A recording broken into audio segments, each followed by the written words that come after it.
Mari kita satukan hati untuk berdoa. Bapa kami yang ada di surga, kami mengucap syukur Tuhan. Pagi ini Engkau telah kumpulkan kami di sini. Juga Engkau beri kesempatan kepada kami untuk memuji dan memuliakan nama-Mu Tuhan. Sebentar Tuhan, kami akan mendengarkan firman-Mu Tuhan. Engkau ampuni segala kesalahan dan dosa-dosa kami Tuhan.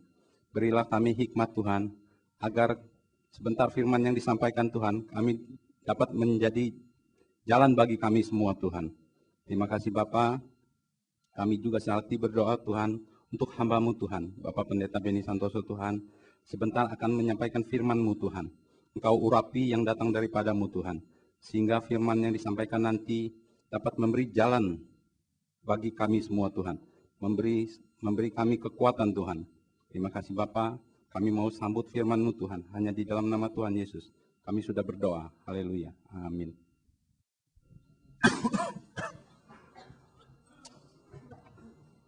Mari kita buka Alkitab kita, dan saudara, kita buka dalam Injil Matius, pasal yang ke-6, ayat yang ke-5. Matius 6 ayat 5. Dan apabila kamu berdoa, janganlah berdoa seperti orang munafik. Mereka suka mengucapkan doanya dengan berdiri dalam rumah-rumah ibadat dan pada tikungan-tikungan jalan raya, supaya mereka dilihat orang. Aku berkata kepadamu, sesungguhnya mereka sudah mendapat upahnya. Saudara-saudara sekalian, kalau kita mau berdoa, kita berdoa untuk dilihat oleh manusia. Karena kalau kita berdoa dilihat manusia, apa artinya? Sebab manusia tidak bisa memberikan apa-apa kepada kita.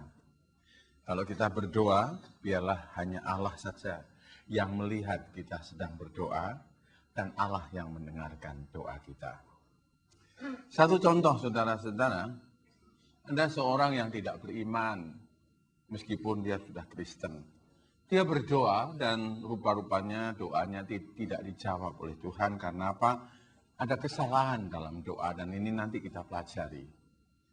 Dia tidak punya uang dan kemudian dia mempunyai satu ide, aku mau berdoa dengan cara yang lain.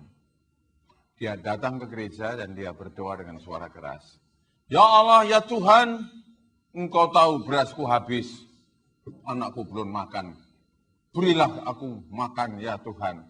Semua jemaat nengok, kasihan itu tidak punya beras. Dan waktu dia pulang, banyak orang yang kasih uang untuk beli beras. Dia berdoa bukan kepada Allah, tapi pada manusia. Karena itu kalau kita berdoa, ya kita berdoa kepada Dia.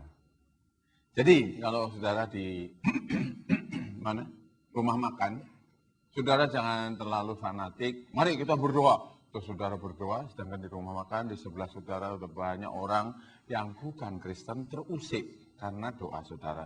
Apalagi doanya panjang, nggak ada tujuannya, malah bikin malu Tuhan. Kita doa masing-masing dalam hati kita, dan Tuhan tahu bahwa kita sebelum makan, kita mengucap syukur kepada Tuhan. Oleh sebab itu, saudara-saudara, saya kemarin makan di Mall Anggrek, di Country Kitchen. Ternyata di situ ada segerombolan orang Kristen, terus dia mengatakan, mari kita berdoa sebelum kita makan. Wah, mereka berdoa pakai wireless lagi. Ya kalau di kuburan nggak apa-apa, saudara. Nah kalau di rumah makan pakai wireless, saudara. Saya saja sebagai pendeta rasanya, ini kok apa? Ini loh, maksudnya apa? Gitu. Ya, belum tentu doanya didengar Tuhan. Dan nyatanya doanya itu, saya berasa bobot orang berdoa itu. Ya, kalau ada orang berdoa, meskipun dia ngomongnya nggak teratur, tapi bobotnya itu ada gitu. Dan doa itu bukan bagusnya perkataan, tapi bobotnya. Sebab doa itu bukan kata-kata doa itu yang didengar Tuhan, tapi iman kepada Tuhan, itulah yang dilihat oleh Tuhan. Karena itu, mari kita lihat, ada orang berdoa dan dijawab Tuhan. 1 Samuel 1 ayat 10 sampai 15. 1 Samuel 1 ayat 10 sampai 15. Dan dengan hati pedih, ia berdoa kepada Tuhan sambil menangis terseduh-seduh. Kemudian bernasarlah ia, katanya, Tuhan semesta alam, jika sungguh-sungguh Engkau memperhatikan sengsara hamba-Mu ini, dan mengingat kepadaku, dan tidak melupakan hamba-Mu ini, tetapi memberikan kepada hamba-Mu ini seorang anak laki-laki, maka aku akan memberikan dia kepada Tuhan untuk seumur hidupnya, dan pisau cukur tidak akan menyentuh kepalanya. Ketika perempuan itu terus-menerus berdoa di hadapan Tuhan, maka Eli mengamat-ngamati mulut perempuan itu.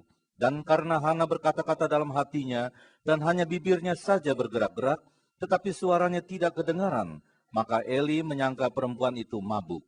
Lalu kata Eli kepadanya, berapa lama lagi engkau berlaku sebagai orang mabuk? Lepaskanlah dirimu daripada mabukmu. Tetapi Hana menjawab, bukan tuanku, aku seorang perempuan yang sangat bersusah hati. Anggur ataupun minuman yang memabukkan tidak kuminum, melainkan aku mencurahkan isi hatiku di hadapan Tuhan. Saudara-saudara, Hana berdoa. Dan dia berdoa dengan iman. Dia yakin bahwa Tuhan pasti meluluskan permohonannya. Dan dalam doa itu, saudara-saudara, isinya doa itu, jikalau engkau memberi aku anak, Tuhan, aku akan serahkan kembali anak itu untuk melayani pekerjaanmu. Jadi dia berdoa meminta bukan karena untuk kesenangan dirinya, tapi justru dia berdoa supaya dia bisa mempermuliakan nama Tuhan. Dan karena dia berdoa dengan tidak mengeluarkan suara, orang lain tidak tahu bahwa dia sedang berdoa. Tapi Allah melihat. Dikatakan pada waktu si Hana pulang dan kemudian bersetubuh dengan Elkana, maka teringatlah Tuhan. Dikatakan teringat itu bukan Tuhan tuh dulunya nggak ingat jadi ingat, itu perkataan teringat itu artinya Tuhan memperhatikan doa Hana, kemudian Tuhan meluluskan permohonan Hana. Jadi kita lihat di sini bukan suara keras yang didengar, tetapi hati yang dicurahkan kepada Tuhan. Dengan penuh keluh kesah dan iman, itu Tuhan akan memberikan semua yang kita minta. Karena itu, saya berdoa dalam pesawat terbang, tapi saya nggak perlu merem. Saya melek, tapi saya berdoa. Dan sebenarnya tidak ada Alkitab yang mengatakan, kalau kamu berdoa tutuplah matamu. Sebab yang ada, jikalau kamu berdoa, masuklah dalam kamarmu, tutuplah kamarmu, berdoalah kepada Allahmu. Itu ada, nanti kita belajar.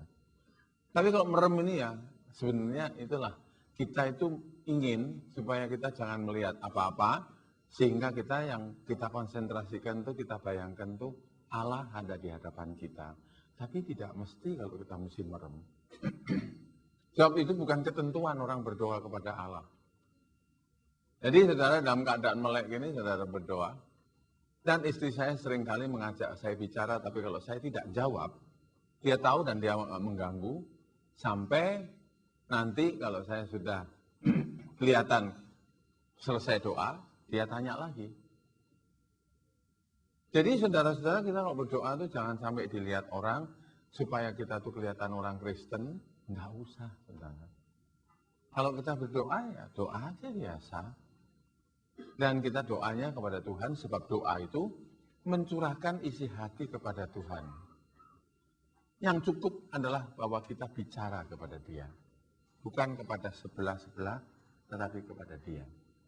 Dan kalau itu kita lakukan, ya, berarti kita hanya beriman kepada Tuhan, dan kita tidak menghiraukan orang di sebelah kita, bahwa Dia nanti akan menghiraukan doa kita.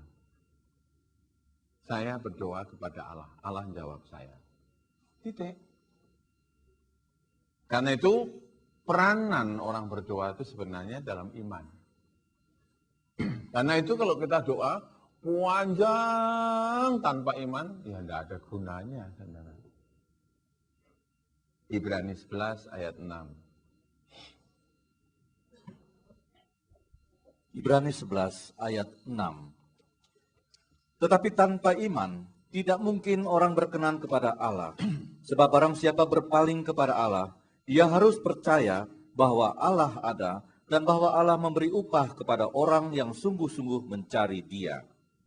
Jadi kalau kita mau berdoa, atau kita mau menghampiri Allah, doa itu berbicara pada Allah, berarti doa itu juga menghampiri Allah. Satu, hukumnya orang itu kalau menghampiri Allah, kita yakin Allah itu ada. Saudara, kalau saudara mau bicara sama saya, saudara menghampiri saya, saudara mempunyai keyakinan Bapak Beni itu ada di depan saya, itu Pak Beni. Karena saudara mau bicara sama saya. Nah, karena Allah itu roh dan tidak kelihatan, maka saudara harus berdoa dengan menanamkan dalam pikiran saudara, Allah itu ada. Dan sebenarnya dialah yang mengadakan semua. Dan kalau sampai kita berdoa, dia ada, kita juga harus mengatakan dengan kata-kata lain, dia mampu memberi apa yang kita minta.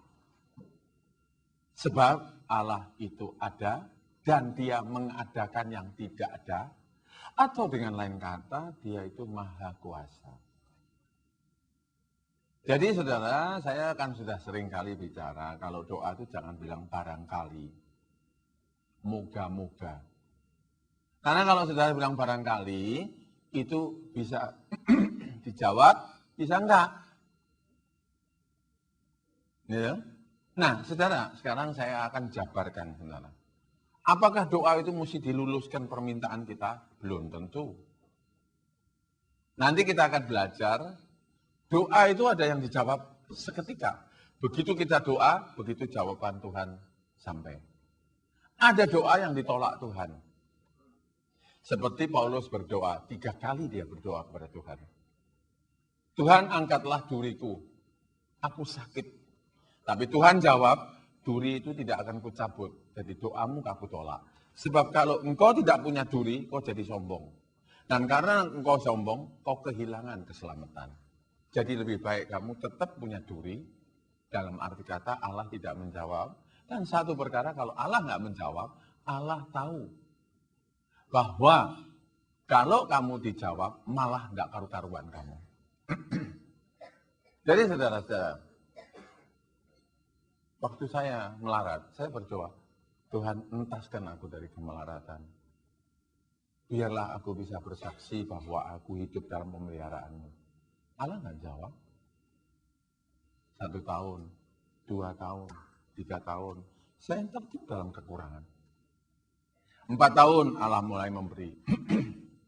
Akhirnya Allah menjawab. Setelah memang saya sudah kuat menerima berkat Tuhan. Yusuf berdoa.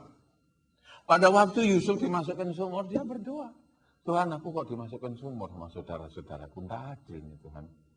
Tuhan tidak jawab. Dibiarkan Yusuf di dalam sumur. Diangkat dia dari sumur. Pikirnya, wah Tuhan nolong dia. Nggak taunya dijual jadi budak belian.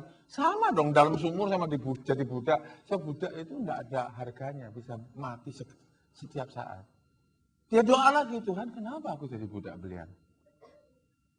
Bebaskan aku ingin merdeka. Tidak dijawab lagi sama Tuhan.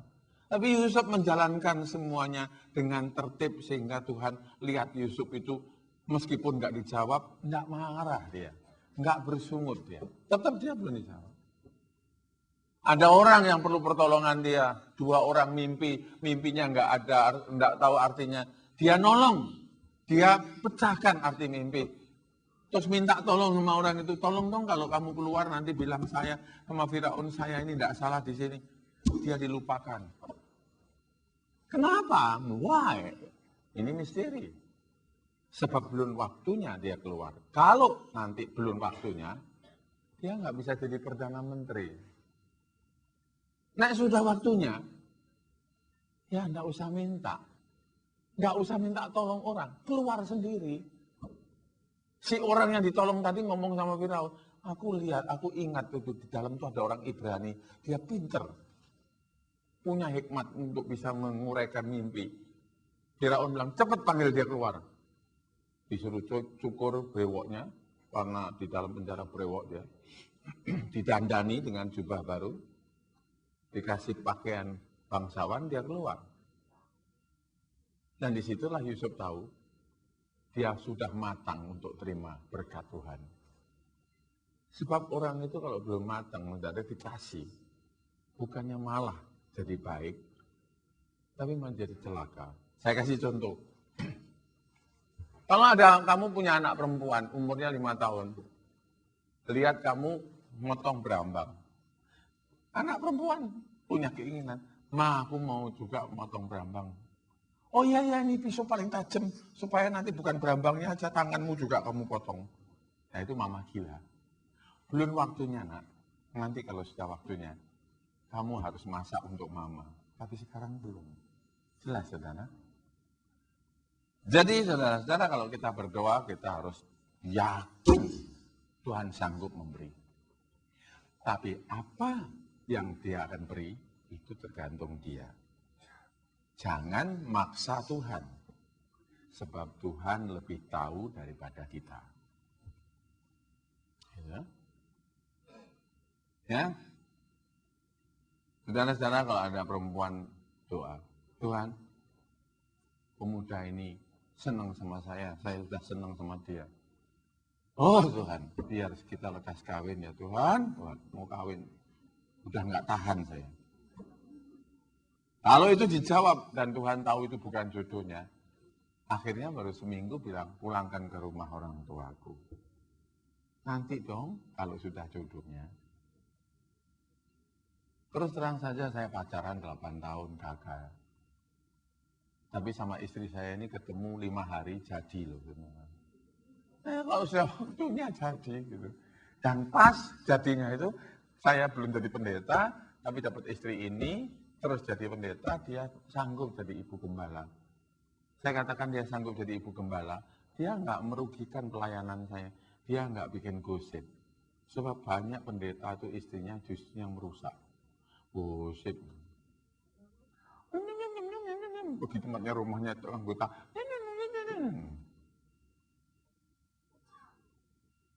Saya lihat tuh ada ibu gembala yang ini ya sebetulnya ya ada aja. Ibu gembala tuh main ke rumahnya jemaat. Motivasinya katanya besuk.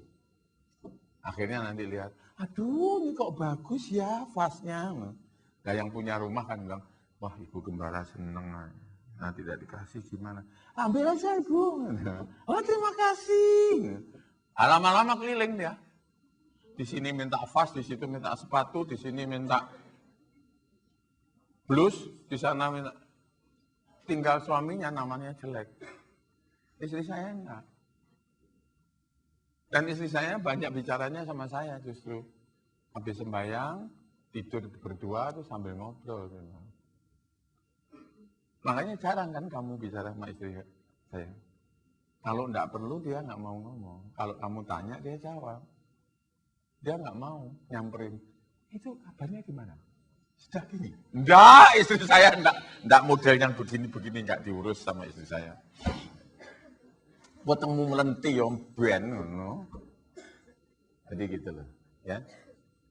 Oleh sebab itu, saudara-saudara, yakin kalau kita doa, Tuhan pasti bisa menjawab. Pasti.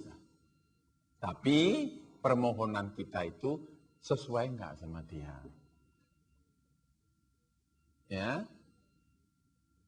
momennya saudara, "Oh Tuhan, mana lagi jodoh saya Tuhan kalau bukan dia. Mobilnya saja Jaguar Tuhan. Rumahnya tingkat 10, tanpa lift. Kapan lagi Tuhan saya punya itu?" Lu kawin, nggak taunya si lelaki tadi, ya karena rumahnya itu liftnya tingkat 10, isinya ya 10.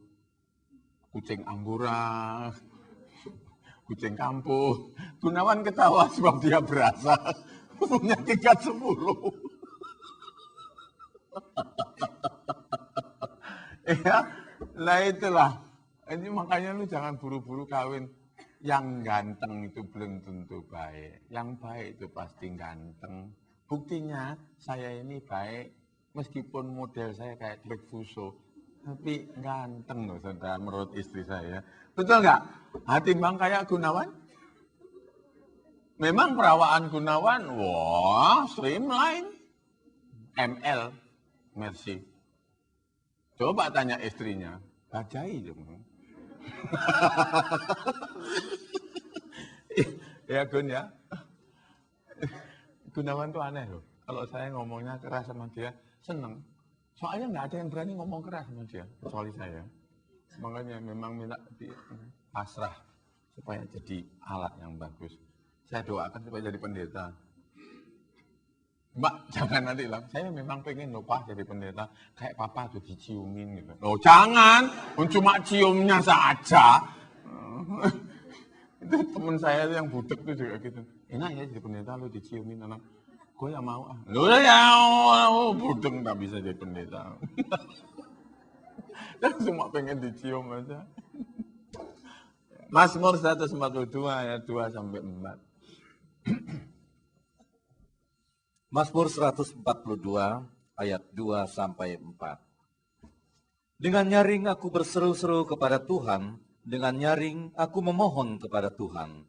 Aku menyurahkan keluhanku ke hadapannya, kesesakanku kuberitahukan kepadanya. Ketika semangatku lemah lesu di dalam diriku, Engkaulah yang mengetahui jalanku. Di jalan yang harus kutempuh, dengan sembunyi mereka memasang jerat terhadap aku. Saudara-saudara sekalian, dengan nyaring aku berseru kepada Tuhan. Ini bukan suara. Dengan kekuatan iman aku menyampaikan pesanku kepadamu Tuhan. Permohonanku. Kalau cuma kuatnya orang berdoa dengan suara keras, ya Tuhan itu berarti Tuhan kita tuli. Tuhan kita itu dengan berbisik, dia dengar. Karena Allah itu tidak jauh. Di dalam orang Jawa punya pengertian, nek aku iduku ki luwih adoh teko Gusti Allah. Jadi saudara, kalau saya ludah saya itu lebih jauh daripada jarakku dengan Allah. Karena Allah itu sebegitu dekat dengan aku. Kalau aku punya iman, dia itu dekat sekali. Karena itu, kalau aku berseru dengan kekuatan imanku, maka pasti Allah menjawab aku. Dan orang itu biasanya, saudara, kalau berdoa, hanya kerasnya itu hanya karena supaya ya kelihatan, wah biar mantep gitu. Tapi sebenarnya kekuatan doa itu terletak daripada kekuatan iman. Nah karena itu, mari kita sekarang melatih iman kita. Supaya kita dapat berdoa dengan suara yang kuat di hadapan dia. Sebab Allah itu roh, dia bukan manusia, dia adalah Allah. Ya. Dia mendengar bukan dengan telinga seperti manusia, tapi dia mendengar jeritan iman. Dan iman itu datangnya dari roh, karena iman datangnya dari firman. Makanya kalau kamu berdoa dalam roh, itu bukan kamu berbicara dalam bahasa roh, kamu berdoa dalam roh, maka dia akan mendengar doamu. Ini jelas saudara sebenarnya. Mazmur 66 ayat 19 sampai 20. Mazmur 66 ayat 19 sampai 20. Sesungguhnya Allah telah mendengar, Ia telah memperhatikan doa yang kuucapkan. Terpujilah Allah yang tidak menolak doaku dan tidak menjauhkan kasih setianya daripadaku. Sesungguhnya Allah telah mendengar. Ia telah memperhatikan doa yang kuucapkan. Aku yakin, sekalipun aku belum terima apa yang kudoakan, aku yakin Tuhan sudah dengar. Tapi apa yang bakal kuterima, Allah yang menentukan. Dan kalau kita berdoa, jangan maksa Allah. Allah tidak bisa dipaksa sebenarnya. Tetapi dengan doa yang penuh iman, dan orang yang benar itu pasti didengar doanya. Siapa yang bisa memaksa Allah? Banyak orang berdoanya begini, Tuhan, nanti kalau Tuhan sudah berkati saya mau beli mobil, supaya nanti saya bisa ke gereja. Dan Tuhan tidak mau jawab. Sebab kamu ngatur Tuhan, minta mobil dulu baru ke gereja. Tuhan bilang, lu nggak ke gereja nggak ada urusan sama gua. Lu nggak mau ke gereja ya terserah lu. Gitu. Tapi kalau lu ke gereja, lu bener, nanti dapat mobil sendiri gitu loh. Nah itu doa yang benar gitu. Ya. Makanya saudara-saudara kadang-kadang, ya gimana. Ada orang yang sakit ngomong sama saya. Pak, saya sakit. Oh iya. Minta didoakan Pak, datang ke gereja.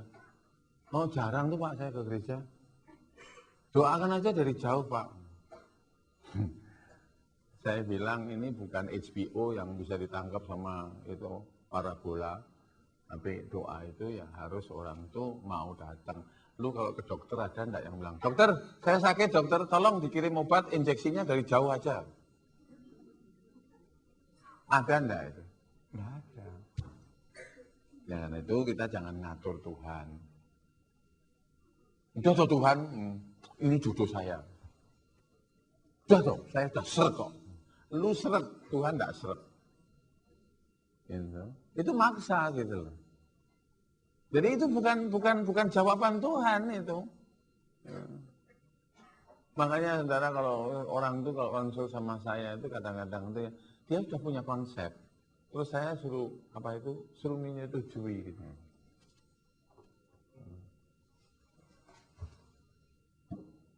Pak, katanya dokter anak saya itu ada kelainan Pak. Boleh aborsi enggak Pak? Ada kelainan. Jangan. Saya doakan anakmu nanti normal. Ya tapi nanti tidak normal gimana Pak? Loh ya jangan tanya saya om.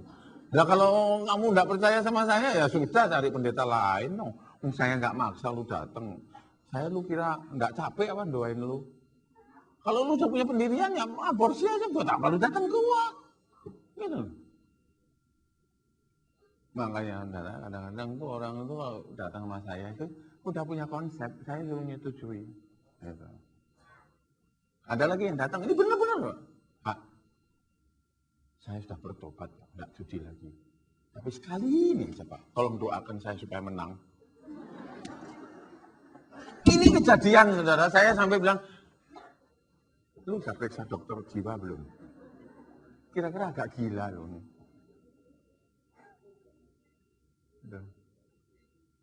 Boleh saya juga pernah saudara, KKR gitu, di Madiun.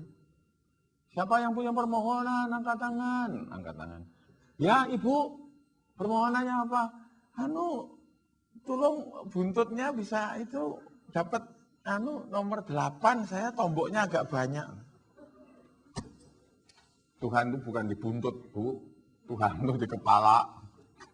Lu itu buntut kucing. Nah, jadi itu loh, sebenarnya orang doanya salah semua gitu loh. Makanya nanti kalau doanya salah nggak dikasih Tuhan terus ngamuk sama Tuhan gitu. Dosamu double 2 kali. Makanya sekarang tak kasih pelajaran gimana orang tua harus berdoa. Amsal 15 ayat 29. Amsal 15 ayat 29. Tuhan itu jauh daripada orang fasik, tetapi doa orang benar didengarnya. Jadi saudara-saudara kalau saudara itu benar, ya manusia nggak ada yang benar ya saudara. Kalau saudara itu merasa dibenarkan Tuhan, hidup dalam firman, nurut Tuhan, doa saudara akan dikabulkan. Karena itu wajiblah saudara itu sebenarnya sebelum berdoa, mintalah pengampunan dari Tuhan lebih dulu. Dan saya kalau berdoa, kalau saudara mau tanya saya berdoa, saudara, tadi dikatakan saya percaya bahwa Allah itu ada. Karena itu kalau saya berdoa, saya bilang, Bapak yang di dalam kerajaan surga. Kalau saya merasa Bapak belum di depan saya nggak ngomong. Saya nggak teruskan doa saya.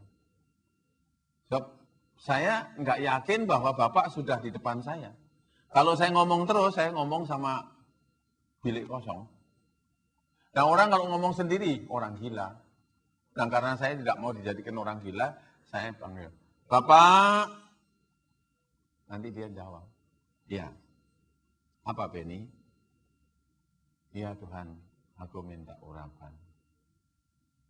Nah saya nggak teruskan lagi sebelum Tuhan merasa, saya merasa dijamah Tuhan.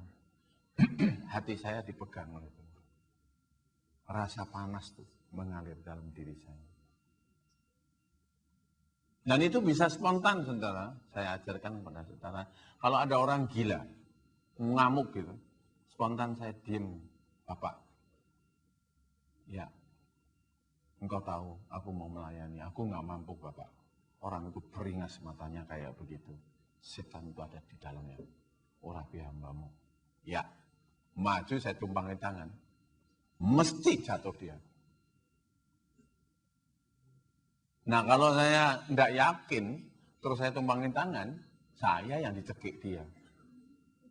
Ada loh. Nah, ini ada kejadian pendeta masuk kamar, ada orang perempuan sakit gila. Gilanya sudah lama, puluhan tahun. Terus masuk, pendeta tadi nggak mau ditemenin. Wah beres, masuk. Begitu ditumpangi tangan, dia merem. Dia nggak tahu si perempuan itu tangannya gini. Itulah bukan perempuan lagi karena jinnya namanya Dosomoko. Ditekek, mati. Sing keluar perempuannya, orang masuk semua dilihat udah melelet. Nah itu sebabnya hati-hati. Makanya saya juga bilang sama Aris kan, kalau numpangin tangan orang hati-hati loh. Yakin enggak? Kalau enggak yakin jangan. Nah sekarang ini kan banyak orang. Coba. Tumpangin tangan, yang di dalam masuk ke kamar kamu, dia nanti kosong, yang masuk ini, lu pulang dari hehehe.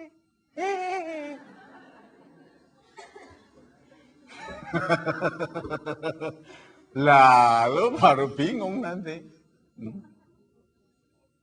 Ya, kenapa hatimu kok sedih aja sayang? Ya, lagi sedih. Ya. Bohong sama saya. Nanti kalau saya tanya lagi nangis loh kamu. Beres kamu nanti. Tak ajari doa, ya? Sedih enggak? Kalau enggak sedih, ya enggak tak ajari doa. Sedih enggak? Your smile is just like Mona Lisa. You have a mystic smile. Jadi ada orang perempuan di sana. Saya liatin tuh, ngeliatin saya. Ketemu sama kawan. Saya bilang, kamu baru datang ya? Iya. Kamu sendirian datang? Iya. Terus saya bilang sama majelis, hati-hati loh orang itu. Saya maju ke depan, dia mau keluar. Nggak tahan. Enggak. Kalau bentrok mata sama mata, mesti nggak tahan kalau ada urapan. Itu makanya saya kalau lihat ini kan kadang-kadang nyapu. Kamu di belakang mata saya katarak, kan ini bukan matanya Beni Santoso lagi, mata elang dari Tuhan. Makanya gua lihat lu dari tadi ada persoalan. Cuma kamu nggak bisa keluar hatimu. Kepada siapa aku ngomong? Betul nggak? Ngaku kan? Lah makanya, nek kena gini nggak bisa ya gini. Muter segrup kok saya. Kamu bohong makin kelihatan. Matius 6 ayat 6. Matius 6 ayat 6. Tetapi jika engkau berdoa, masuklah ke dalam kamarmu, tutuplah pintu, dan berdoalah kepada Bapamu yang ada di tempat tersembunyi. Maka Bapamu yang melihat yang tersembunyi akan membalasnya kepadamu.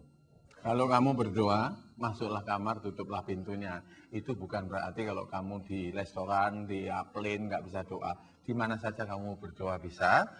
Pintu kamar itu ditutup, artinya hatimu itu tutupan. Segrek. Semua tidak akan bisa mempengaruhi kamu. Sebab orang itu kalau berdoa, saudara, Bapa kami yang dalam kerajaan surga. Ya, terus denger, ikan, sayur. Tuhan, maafin, saya mau beli sayur sebentar ya. Hatinya belum ditutup gitu. Makanya kalau saudara berdoa kan meremnya separuh. Begitu Cencen datang melek dua-dua.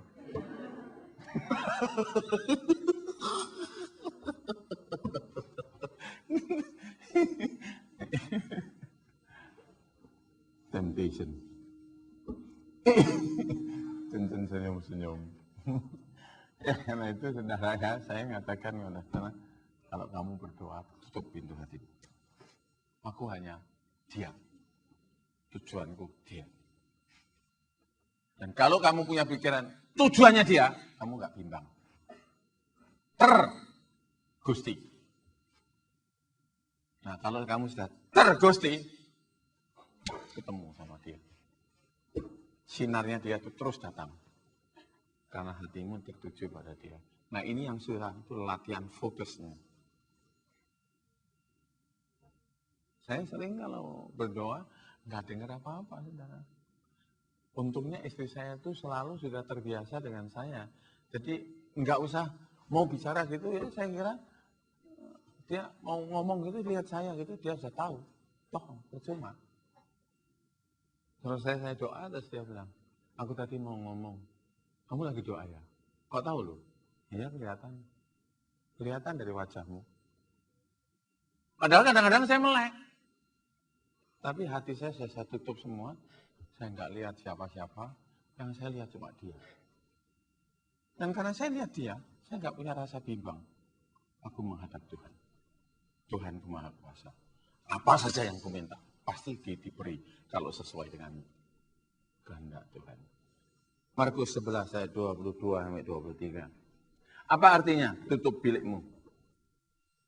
Markus 11 ayat 22 sampai 23. Yesus menjawab mereka, "Percayalah kepada Allah. Aku berkata kepadamu, sesungguhnya barang siapa berkata kepada gunung ini, beranjaklah dan tercampaklah ke dalam laut, asal tidak bimbang hatinya, tetapi percaya bahwa apa yang dikatakannya itu akan terjadi, maka hal itu akan terjadi baginya." Percayalah kepada Allah. Jikalau kamu percaya kepada Allah, kamu nggak akan percaya kepada siapapun.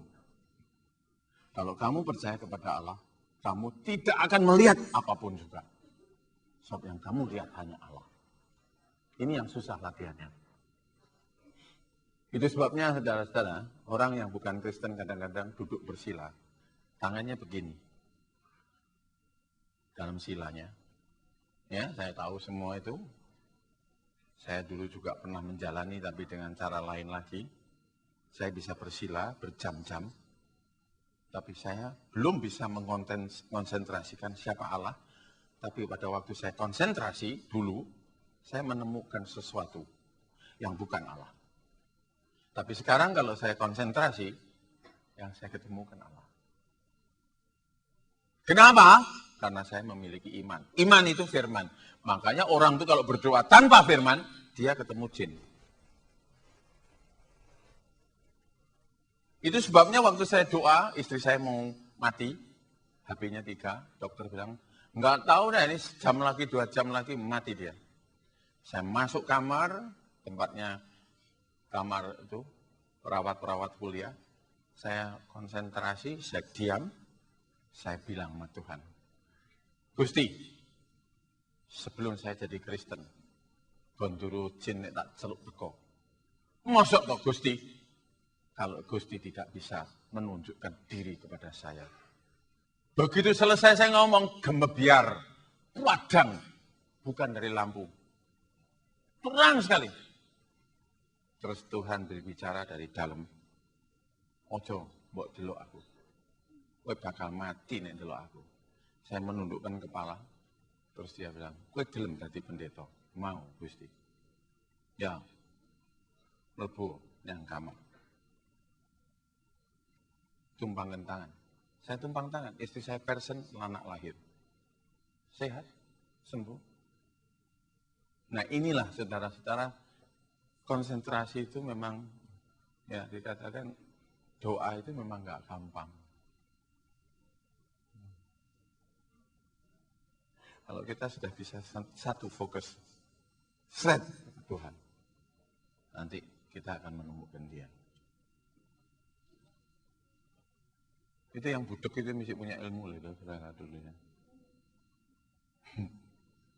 Sekarang saudara lihat ya, kenapa orang Shaolin nih, dia taruh dupa, dia pandang tuh dupa sampai turun. Matanya nggak lihat apa-apa, yang dilihat dupa. Dan nanti kalau lihat itu dupa itu sudah bisa hilang, dia sudah bisa konsentrasi, itu latihannya. Tapi kalau itu nggak pakai firman, ingatanmu yang hilang. Nah kalau ingatanmu hilang itu artinya apa, Gun? Gila, bener, pinter loh, ini murid saya yang paling pinter. Cuma itu loh, misi itu loh, kanan kiri itu loh, oke. Kanan kiri oke. Kamu jangan lihat. Istrinya di sebelah. Lihat belakang.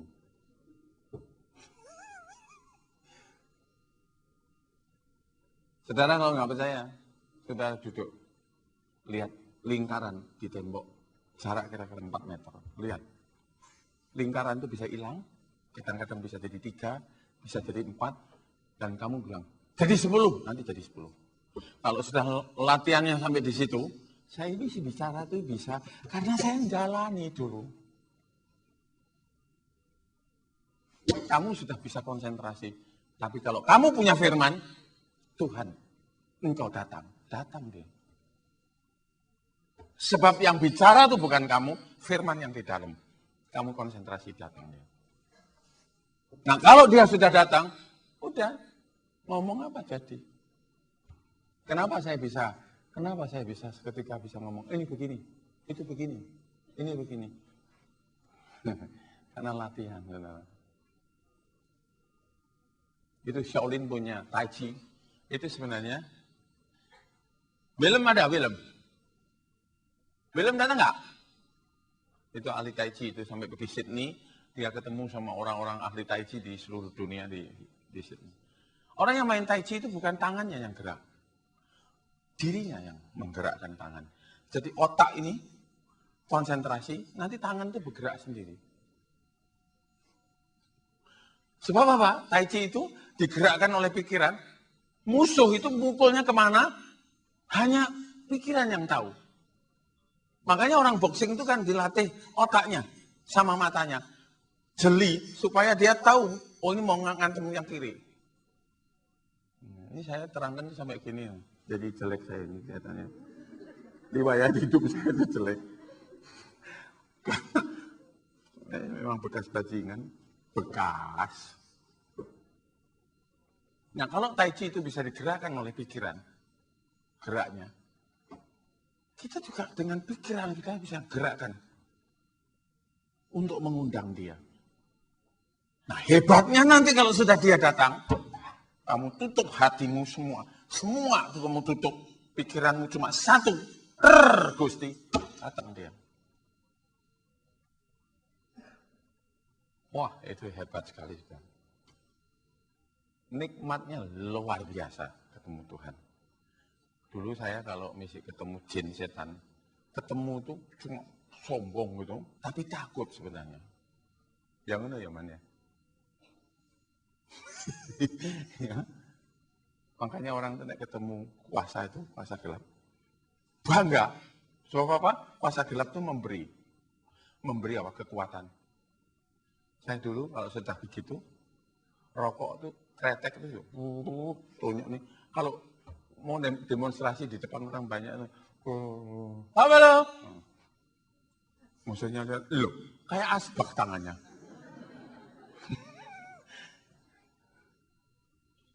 Tapi takut. Tapi kalau sama Tuhan, bukan takut. Enak, damai. Rasanya nggak mau berhenti. Cukup sekian.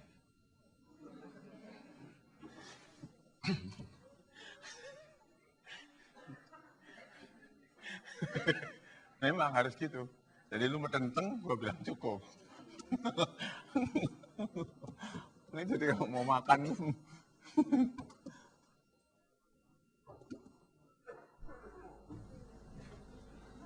Bapak Surgawi.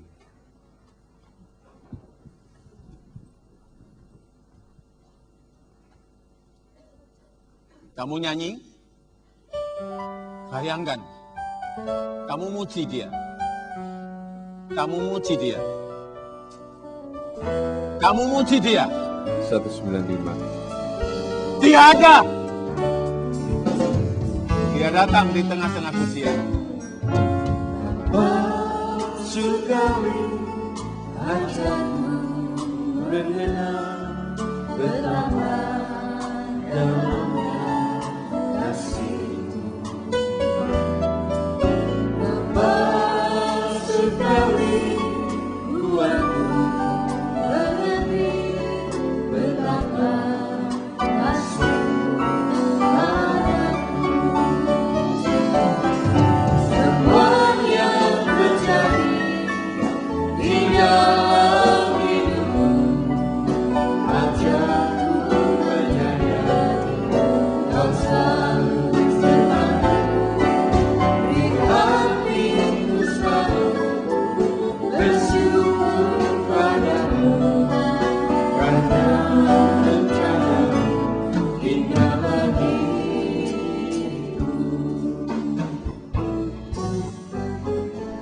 Kalau kamu nyanyi, Bapak Engkau mengasihi aku.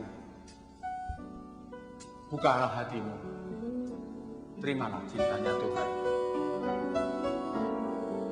Kau yakin bahwa cinta Tuhan ada dalam hatimu? Semua masalahmu akan selesai. Syukuri dia. Karena semua yang datang dari Tuhan baik untuk kita.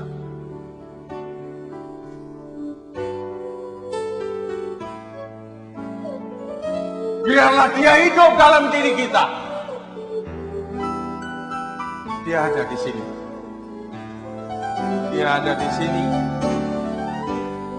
Dia lihat kamu satu demi satu. Dia tahu apa yang kamu minta. Dia memberi. Kita berdiri bersama-sama. Surgawi, ajarku mengenal betapa dalamnya kasih. Haleluya. Bapa surgawi, Yesus. mengerti betapa kasih-Mu padaku. Oh Tuhan. Semua yang terjadi di dalam hidupku, ajarku menyadari Masalahmu akan selesai. selalu bersamaku. Apa yang kamu minta Tuhan beri. Bersyukurlah kepadanya. Karena rencana indah bagiku. Kita nyanyi lebih perlahan. Angkat hati kita. Bapa surgawi, Yesus, ajarku mengenal kamu menerima berkat. dalam Rasakan jamaahnya. Rasakan berkat. Bapa surgawi, buatku mengerti Jangan takut. betapa kasih Jangan bimbang. padaku. Dia tidak. Semua yang terjadi di dalam hidupku, Allah tahu kamu. ajarku Allah lihat. Kau Sekalipun kamu tidak berbicara dengan mulutmu, tapi hatimu menjerit kepadanya, kamu dapat jawaban. Berkatalah. rencana indah bagiku.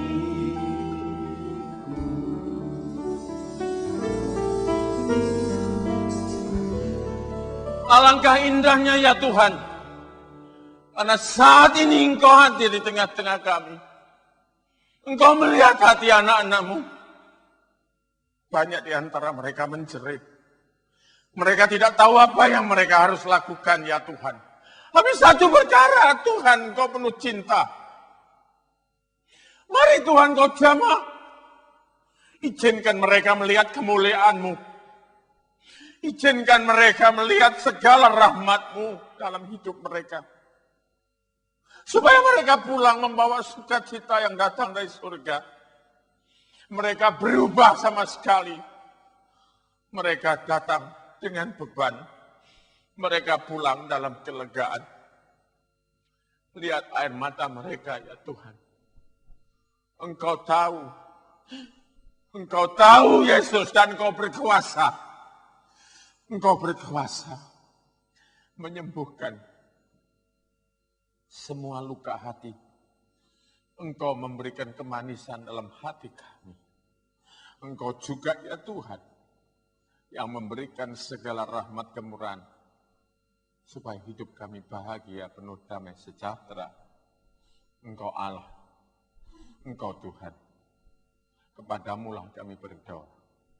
Dan daripadamu-lah Tuhan, kami semua menerima. Terima kasih Tuhan Yesusku. Dalam nama-Mu yang kudus, kami sudah mohonkan semua ini. Haleluya. Amin. Amin.